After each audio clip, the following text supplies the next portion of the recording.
السلام علیکم ورحمۃ اللہ وبرکاتہ۔ الحمدللہ رب العالمین والعاقبۃ للمتقین، الصلاة والسلام علی سید المرسلین وعلی آلہ واصحابہ اجمعین، اما بعد فاعوذ باللہ من الشیطان الرجیم، بسم اللہ الرحمن الرحیم۔ یا ایھا الذین آمنوا اتقوا اللہ وکونوا مع الصادقین۔ صدق اللہ مولانا العظیم وصدق رسول اللہ نبی الامین المختار الکریم، ونحن على ذلك لمن الشاهدين والذاكرين والحمد لله رب العالمين۔ آئیے سب سے پہلے ہم اور آپ مل کر مصطفیٰ جان رحمت سمے بزم ہدایت موسائے بزم جنت خواجہ بدر حنین جناب محمد رسول اللہ صلی اللہ تعالی علیہ وسلم کی بارگاہ اقدس پناہ میں درود پاک کا نذرانہ پیش کریں۔ اللہم صلی علی سیدنا و نبینا و شفیعنا و حبیبنا و مولانا محمد و آلہ و اصحابہ و بارک وسلم، صلاۃ و سلام علیک یا رسول اللہ صلی اللہ تعالی علیہ وسلم۔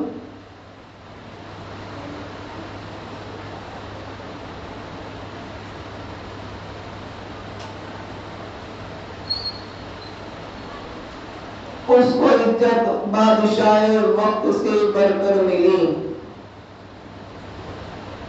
اس کو عزت بادشاہ وقت سے بڑھ کر ملی، جس کو بخشی آپ نے دستار تاج الاولیاء۔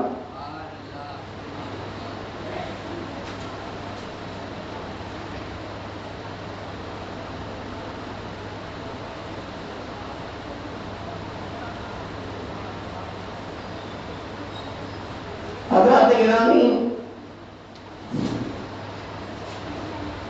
جس آیت کریمہ کی تلاوت کا شرف میں نے حاصل کیا، رب تبارک و تعالی ارشاد فرماتا ہے کہ یا ایھا الذین آمنوا، اے ایمان والو، اتقوا اللہ، تقوی اختیار کرو، پرہیزگاری اختیار کرو، صوم و صلوات کے پابند بنو۔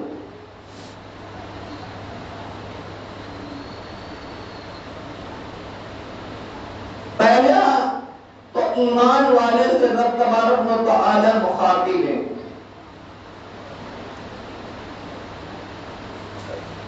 بے ایمانوں سے اس کا کوئی سوال نہیں ہے اس آیت کریمہ میں۔ جب تم نے کلمہ طیبہ پڑھ لیا،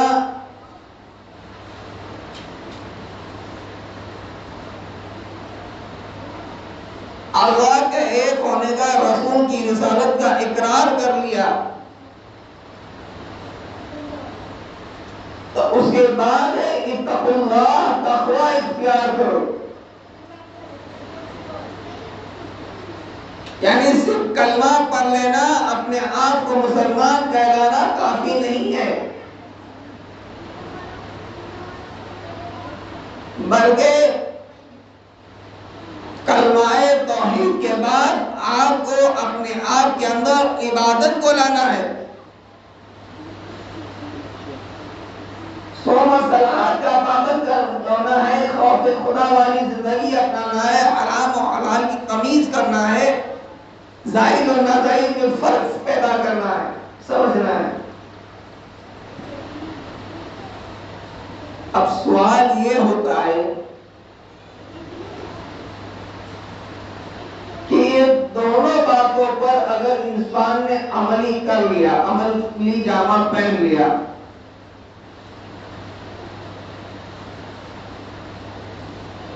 پھر اس آیت کو یہاں مکمل نہیں کیا گیا، بلکہ آگے ارشاد فرمایا گیا وَكُونُوا مَعَ الصَّادِقِينَ، سچوں کے ساتھ ہو جاؤ۔ اب سوال یہ ہے کہ مولا، بندہ جب اتقوا اللہ والا ہو جاتا ہے، جس بندہ مومن کے دل میں رب کا ڈر ہوتا ہے، وہ جھوٹ نہیں بولتا،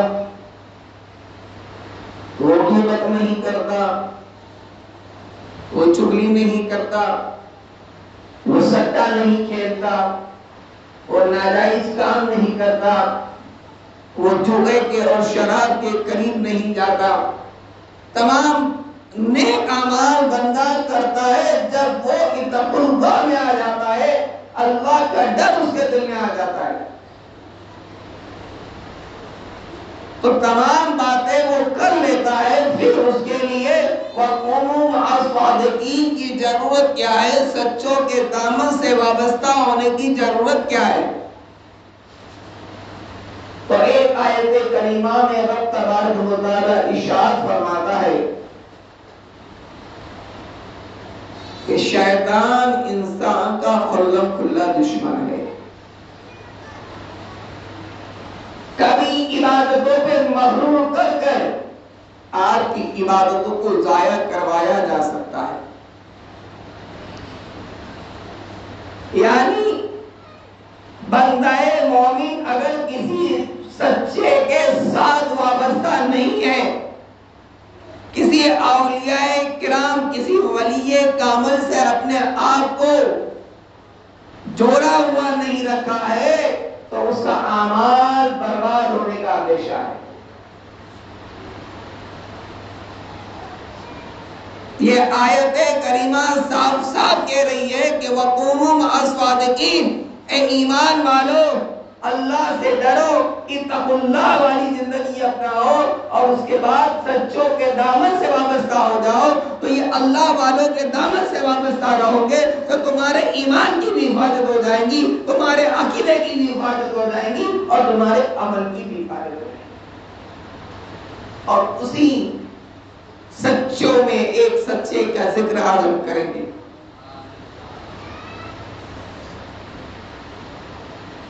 جس کو شہنشاہ رفت اقلیم کہا جاتا ہے،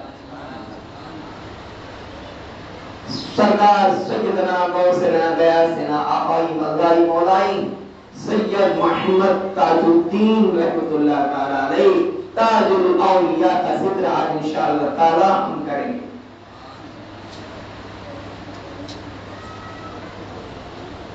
کیونکہ ان قریب آپ کا عرص مبارک آ رہا ہے،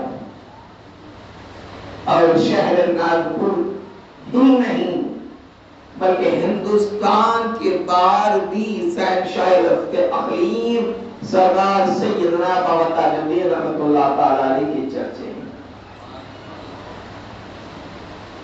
یہ ہماری کم نصیبی ہے کہ ہم سرکار تاج الاولیاء کو صحیح معنی میں سمجھے نہیں، اور نہ ہی آپ کے بتائے ہوئے طریقے پر، نہ ہی آپ کے بتائے ہوئے مشن پر۔ سرکار تاج الدین رحمت اللہ تعالی نظیف الطرفین سید ہے۔ میں سمجھا دوں گا کہ نظیف الطرفین کس کو کہتے ہیں، یعنی باپ کی طرف سے بھی سید اور ماں کی طرف سے بھی سید۔ اور سرکار شہنشاہ اقلیم تاج الاولیاء تاج الملت والدین رحمت اللہ تعالی علیہ 33ویں پشت میں جا کر رسول اللہ صلی اللہ علیہ وسلم سے ملتے ہیں۔ ابھی وقت نہیں ہے کہ آپ کی پوری سجرہ بیان کرو، انشاءاللہ تعالی اتوار کے روز جو بہادر پورے میں اس ناچیز کی تقریب کا پروگرام ہے جشن تاج الاولیاء کے موقع پر، انشاءاللہ وہاں آپ کا پورا سجرہ بیان ہوگا۔ 33ویں پشت میں جا کر امام حسن عسکری سے ہوتے ہوئے سرکار سیدنا تاج الاولیاء رحمت اللہ تعالی علیہ مصطفیٰ کریم علیہ السلام سے ملتے ہیں۔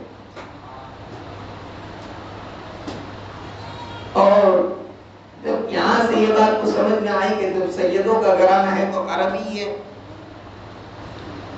لیکن آپ کی 17ویں پشت کے بعد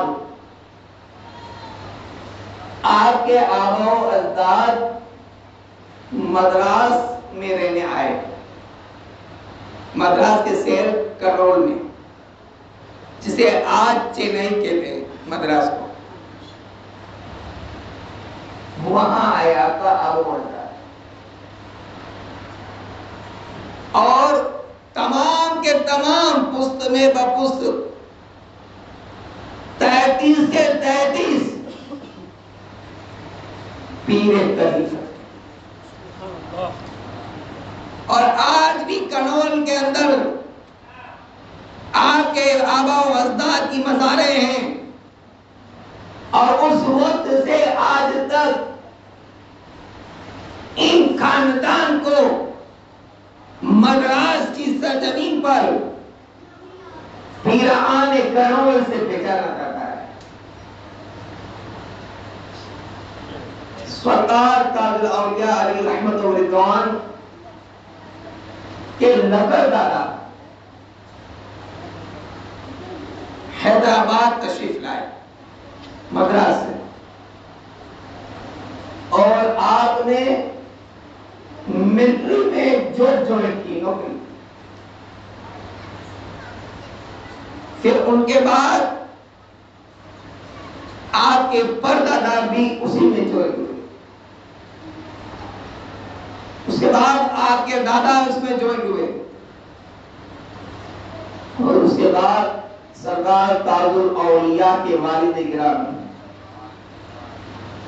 آج ہم ناگپور تاج الاولیاء کی نگری میں رہتے ہیں، لیکن اگر میں یہاں کسی کو کھڑا کروں تو مشکل سے 5 آدمی ملیں گے جو سرکار تاج الاولیاء کے والد کا نام بتائیں گے۔ ہمارا کام ہے صرف چادر چڑھانا، پھول پیش کرنا، قوالی میں بیٹھنا اور آ جانا، تاریخ سے ہمیں کوئی لینا دینا نہیں۔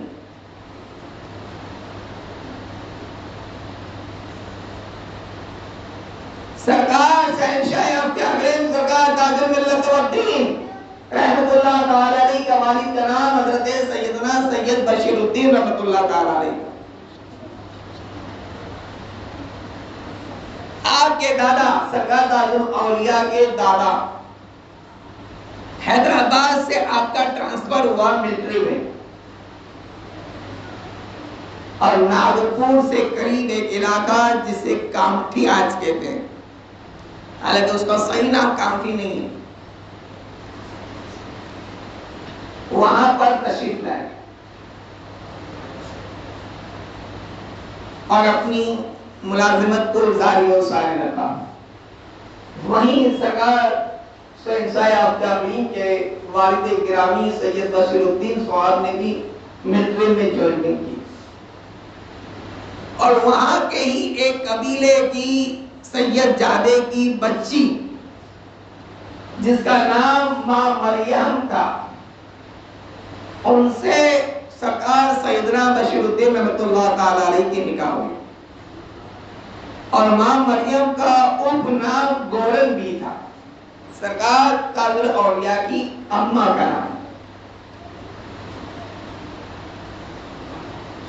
اب گورن بھی کیوں کہتے تھے وہ واقعہ بھی آپ سن لیں، سنے ہوں گے یا نہیں سنے ہوں گے مجھے اس کا علم نہیں۔ جب آپ کی والدہ ماجدہ کی پیدائش ہوئی تو کوئی حرکت نہیں، جیسے بچہ پیدا ہوتا ہے تو روتا ہے، وہ رو بھی نہیں رہی تھی، ہل بھی نہیں رہی تھی، ڈل بھی نہیں، کچھ بھی نہیں تھا، جسم میں کوئی حرکت نہیں تھی، تو دائی نے سمجھا کہ یہ بچی مردہ پیدا ہوئی، یہ بچی مردہ پیدا ہوئی۔ تو اس زمانے میں جو مردہ بچے پیدا ہوتے تھے اس کو کچرے کا گور کہتے ہیں، ڈیلا جہاں کچرا جمع ہوتا ہے اس میں پھینک دیا جاتا ہے۔ تو دائی نے بچی کو اٹھایا اور کچرے کے ڈور میں جیسے ہی پھینکا تو بچی نے رونا شروع کیا، رونا شروع کیا تو پھر وہاں سے اٹھا لیا تو وہ گول جو کچرے کا ایک جٹھا تھا، گول جسے کہتے ہیں، اس میں گرانے کی وجہ سے آپ کا نام گورن بی ہو گیا، آپ کا نام گورن بی ہو گیا۔ اور پھر آپ کی نکاح آپ حسنی سید ہیں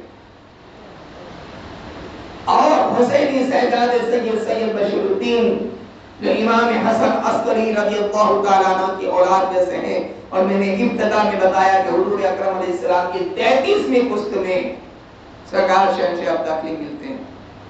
اور یہ صرف زبانی باتیں نہیں کر رہے ہیں، الحمدللہ ثم الحمدللہ تحسین محمد کے طور پہ کہہ رہا ہوں، سرکار تاج الاولیاء کا کرم ہے۔ 33 کے 33 پشتوں کی تاریخ اس فقیر کے پاس موجود ہے، نام کے ساتھ۔ میں نے آپ کو کہا کہ جمعۃ المبارکہ میں وقت نہیں ہے کہ 33 کے 33 نام بتاؤں۔ آپ پرسوں انشاءاللہ پروگرام میں تشریف لائیے، حج ہاؤس میں ہے یہ پروگرام، تو وہاں انشاءاللہ آپ کو 33 نام سنائے جائیں گے۔ اور یہ نام سنانا کوئی بڑائی کی بات نہیں ہے، بلکہ سجدہ پڑھنا یہ ہمارا طریقہ ہے، اپنے پیر کا سجدہ پڑھنا چاہیے۔ اور اسی لیے اہل سنت والجماعت کا کوئی فرد مرتا ہے تو اس کی قبر میں بھی سجدہ رکھا جاتا ہے، یہ سجدے کی برکتیں ہیں۔ جی بہرحال جب نکاح ہو گئی تو اللہ تبارک و تعالیٰ کا کرم ایک خاص ہوتا ہے، اور جب یہ دونوں حسنی حسینی جوڑے ملتے ہیں تو اللہ تبارک و تعالیٰ شہنشاہ عبدالخلیق کی ولادت فرماتا ہے۔ آپ کی ولادت باسعادت 5 رجب کو، کہ ہماری کم نصیب یہ کہ ہم انگلش تاریخ کو پکڑ لیے اور اسلامی تاریخ کو چھوڑ دی، اور انگلش تاریخ 27 جنوری۔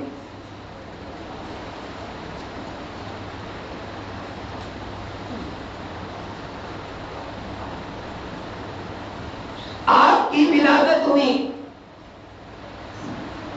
تب بھی ایسا ہی معاملہ پیش آیا جو آپ کی والدہ کے ساتھ آیا، یعنی آپ بھی روئے نہیں، کوئی حرکت بدن میں نہیں تھی، کوئی حرکت جسم میں نہیں تھی،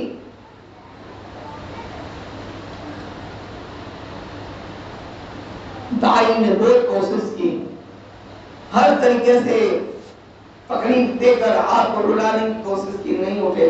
اس زمانے میں ایک اصول تھا کہ بچہ پیدا ہوتے نہ روئے تو سکے کو گرم کر کے پیشانی میں لگایا جاتا، اس کی جلن سے وہ بچہ رونے لگتا تھا اگر زندہ ہے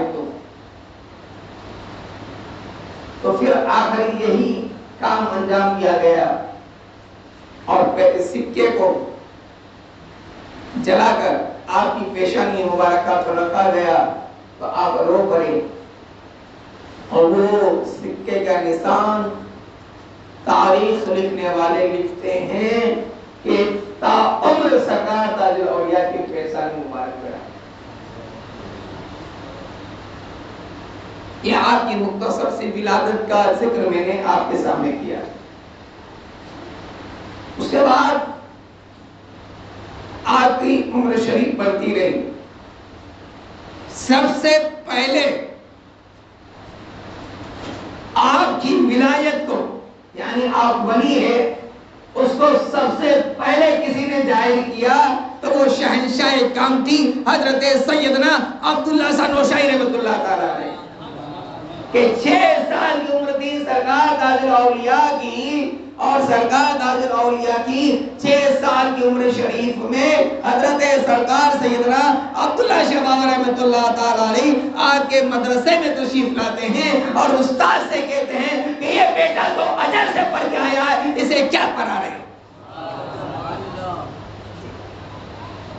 یہ واقعات آپ کے سنے ہوئے ہیں، اس لیے میں اس کو مختصر انداز میں بتا رہا ہوں۔ جب آپ کی عمر 12 سال کی ہوئی یا 11 سال کی ہوئی تو آپ کام کی سے لاپتہ ہو گئے. اور روایتوں میں آتا ہے کہ 36 گڑھ کے علاقے میں رہے. اور اس وقت 36 گڑھ کے علاقے میں جادو کا زیادہ زور تھا، جادوگروں کا. لیکن جس وقت سرکار تاج الاولیاء کے قدم ناز اس سرزمین پر پہنچے، جادوگروں کا جادو اثر کرنا بند کر دیا. تحقیق پر اس بچے کو پکڑا گیا. بادشاہ نے کہا سب جادوگروں کے اس پہ جادو اپناؤ. لیکن یہ خاندان چشت کا فیضان تھا، غریب نواز کا سلسلہ تھا. آپ کہیں گے مولانا غریب نواز کا سلسلہ کیسا؟ تو سنیے، جب یہی بچہ جوانی کی منزل پہ پہنچتا ہے اور ساگر کی سرزمین پر جاتا ہے تو وہاں 2 سے 3 سال تک حضرت سیدنا داؤد مکی چشتی رحمۃ اللہ علیہ کی مزار میں جو خدمتیں کی ہے سرکار تاج الاولیاء نے، وہ سرکار غریب نواز کا فیضان ہے. سرکار داؤد مکی رحمۃ اللہ علیہ کون ہے؟ سرکار شاہ الدین پانی پتی کے خلیفہ ہے. اور سرکار شاہ الدین پانی پتی سرکار صابر پاک کے خلیفہ ہیں. اور صابر پاک بابا فرید کے خلیفہ ہیں. اور بابا فرید قطب الدین بختیار کاکی کے خلیفہ ہیں. اور قطب الدین بختیار کاکی عطائے رسول خواجہ خواجگان خواجہ غریب نواز کے خلیفہ ہیں. یہ سلسلہ چشتیہ کا فیضان بچپن سے سرکار تاج الاولیاء کو مل رہا تھا کہ وہاں دادا نے اپنی جوتیوں سے جادوگروں کو مسمار کیا تھا. اور یہاں بارگاہ تاج الاولیاء میں جادوگر آ رہے. بس آخری باتیں 2-4 منٹ ہے، سوال تو بہت ساری ہے لیکن وقت نہیں ہے. جو جادو آپ پر کیا جاتا تھا، یعنی ہاتھ پر کیا جاتا تو جادوگر کا ہاتھ ٹوٹ جاتا. اگر پاؤں پہ کرتا تو اس کے پاؤں کے اثر ہوتا، یعنی الٹا پلٹتا تھا. اور وہاں آپ یہ ولی کی کرامت 12 سال کی عمر ہے، 2 سال تک بغیر کھائے پیے آنکھیں بند کر کے تاج الاولیاء سرکار تاج الدین بابا چھتیس گڑھ کی سرزمین پر درخت کے سائے نیچے بیٹھے رہے. بے شک جی.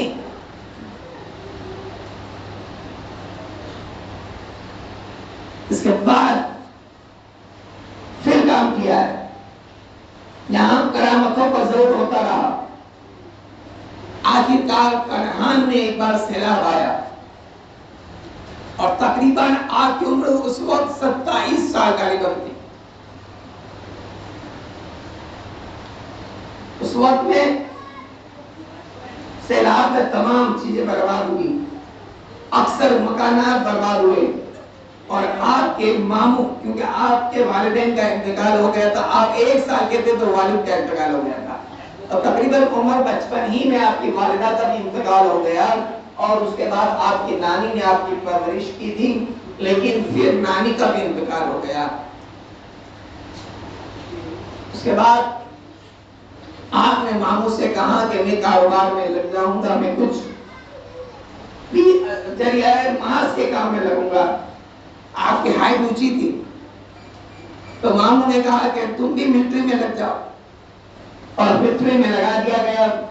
اس کے بعد آپ کی بدلی ساگر میں ہوئی جو ایم پی میں ہے، تقریباً 300-350 کلومیٹر یہاں سے.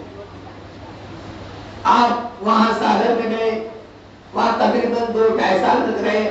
اور وہاں بھی کرامتوں کا ایسا ضرور ہوا کہ کبھی ملٹری والے دیکھ رہے ہیں کہ ڈیوٹی پر بھی ہے اور دربار سیدنا داؤد مکی رحمۃ اللہ علیہ کی مزار پہ بھی ہے. تو پھر آپ ظاہر ہوتے گئے، پبلک میں شور شرابہ ہوا تو آپ نے ملازمت کو چھوڑ دیا. میں واقعات کو بہت مختصر کر کے بتا رہا ہوں.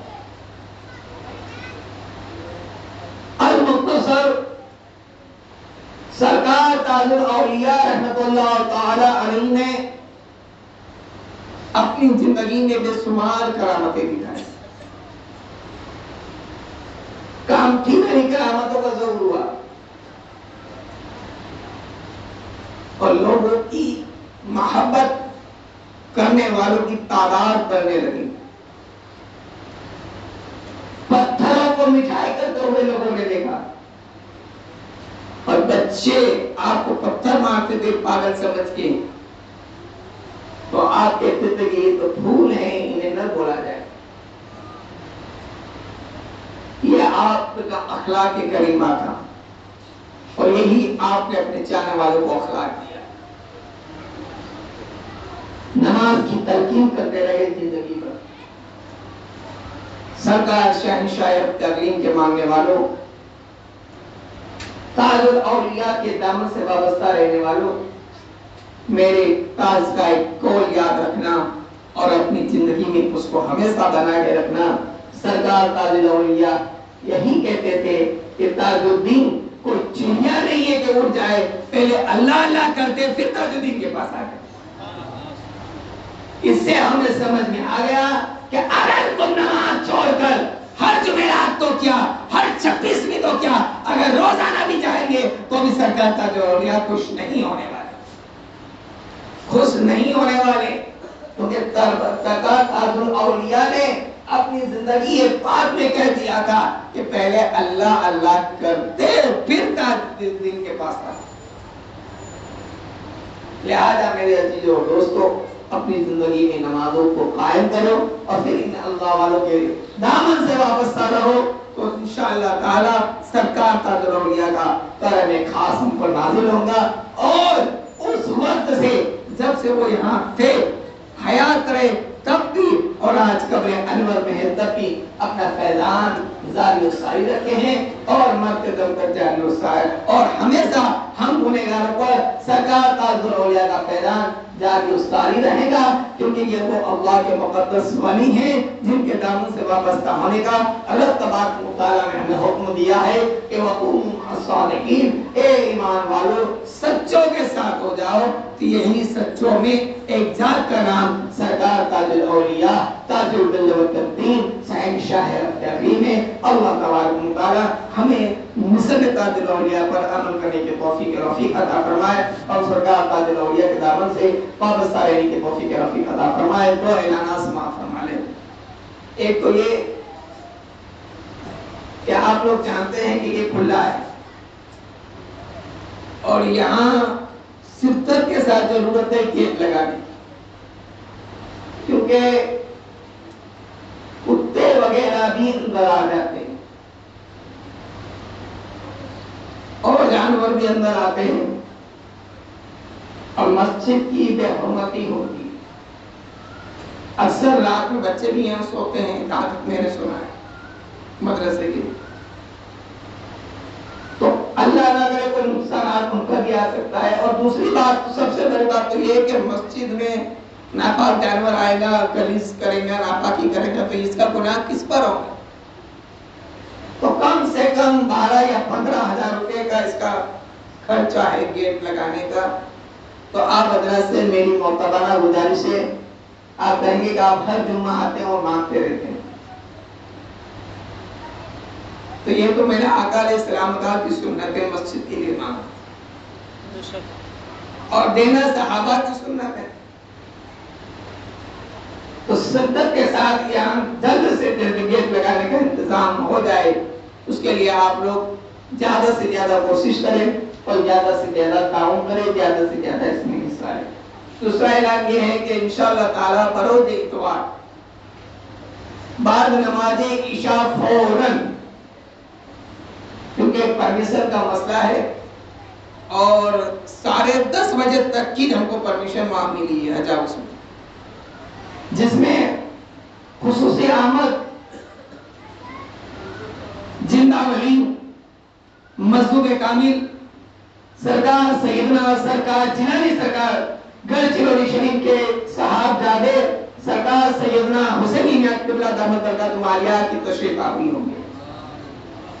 اور آپ کی سرپرستی میں پروگرام ہوگا جس کی صدارت سورت گجرات کے سرزمین سے خلیفہ حضور تاج الشریعہ شاگرد حضور محدث کبیر پاسبان مسلک اعلی حضرت علامہ مولانا اسماعیل امجدی صاحب قبلہ دامت برکاتہم عالیہ فرمائیں گے، اور جس میں اکابر علماء کرام کی موجودگی رہیں گی، اور خصوصی خطاب کے حیثیت سے مفتی عمران جائی صاحب اور آپ کا یہ ناصر سیرت تاج الاولیاء پہ خطاب کریں گے۔ تو آپ حضرات سے گزارش ہے کہ زیادہ سے زیادہ تعداد میں شرکت فرما کر فیضان تاج الاولیاء سے مالا مال ہو۔